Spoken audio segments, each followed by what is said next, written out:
მოგახსენებ თუ რა გარიგებას აქვს ადგილი ერთის მხრივ ქართულ ოცნებასა და მეორეს მხრივ სააკაშვილის ხელისუფლების ერთ-ერთ ოდიოზურ ფიგურას შორის. გარიგება, რომელზეც ჟურნალისტი ელისო კილაძე საუბრობს, კოკი იონათამიშვილის საქმეს ეხება. კილაძე მის დოკუმენტები გამოაქვეყნა, რომელიც მისი თქმით საკრებულოს ფრაქცია ნაციონალური მოძრაობის ყოფილი ლიდერის ბიზნეს კავშირებს ასახავს. საჯარო რეესტრის ამონაწერის მიხედვით კოკი იონათამიშვილს რამდენიმე კომპანიაში სხვა რაოდენობის წილი ჰქონდა.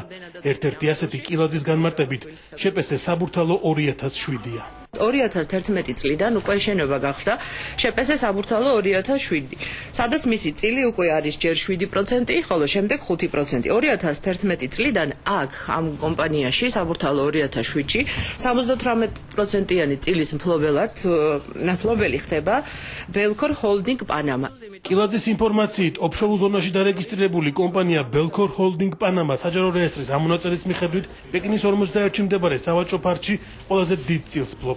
კილაძის ინფორმაციით, თავის მხრივ ამ შენობის 5%-ის მფლობელი იყო კოკი იონათამიშვილი, რომელიც მოგვიანებით გია უდესიანზე გაასხვისა. ეს გახლავთ გია უდესიანის ოფშორში დარეგისტრირებული კომპანია. 2013 წლის უკვე ყველა წილი უკვე გაყიდულია და მე რამდენადაც ინფორმაცია მაქვს საჯარო რეესტრით სახელი და გვარი ფიქსირდება. ეს გახლავთ ალექსი შინჯიკაშვილი, ეს გახლავთ გია უდესიანის ახლო მეგობარი. საგანგებოდ გამართულ ბრიფინგზე ელისო კილაძემ გია უდესიანსა და ახალი ხელისუფლების წარმომადგენლების კავშირებზეც ისაუბრა. მისი განცხადებით, კოკი იონათამიშვილმა გადაწყვეტილება თანამდებობიდან წასვლის შესახებ უდესიანთან გარიგების შედეგად მიიღო. ჟურნალისტის ინფორმაციით, ამ ალიანსში საკრებულოს კიდევ 2 დეპუტატის გვარი ფიგურირებს. ეს გახლავთ ვესო ბენდელიანი და გელა ომანიძე. ეს გარიგება შედგა იმის სანაცვლოდ, რომ გია უდესიანმა მიიღო გარანტიები. მე რამდენადაც ვიცი, მონაწილეობდა ამ გარიგებაში მთავარი პროკურორის პირველი მოადგილე ლაშა ნაცვლიშვილი. კოკი იონათამიშვილის ბიზნეს ინტერესები თავდაპირველად მის მიერ პრეზიდენტის სახელზე გაგზავნილი წერილის გამოქვეყნების შემდეგ გახდა ცნობილი.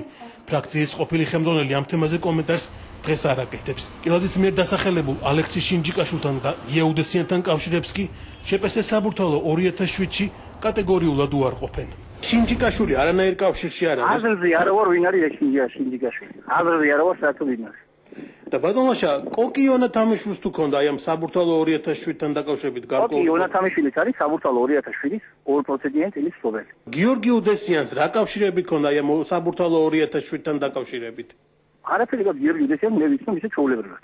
კოკი იონათამიშვილის გადადგომის შემდეგ პრეზიდენტის ადმინისტრაციის მიერ გამოქვეყნებული წერილით უკვე დაინტერესდა გენერალური პროკურატურა, თუმცა ჯერ უცნობია დაიწყება თუ არა საქმეზე გამოძიება. კონკრეტულად არავის მოუმართავს, ასეთი წერილი პროკურატურაში ან საჩივარი არ შემოსულა, მაგრამ საჯარო განცხადება იყო, მოგიხსენებათ, დეპუტატმა მოითხოვა, რომ სამართალდამცავი სტრუქტურები დაინტერესებულიყვნენ ამ ფაქტით. პროკურატურა ბუნებრივია დაინტერესდება, მაგრამ დაიწყება თუ არა ამ საქმეზე გამოძიება, ამ ეტაპზე ნამდვილად არ შემიძლია გაქცეთ პასუხი. ჯერჯერობით უცნობია რა გადაწყვეტილებას მიიღებს პრეზიდენტის ადმინისტრაციის მიერ გამოქვეყნებულ წერილთან დაკავშირებით გენერალური პროკურატურა.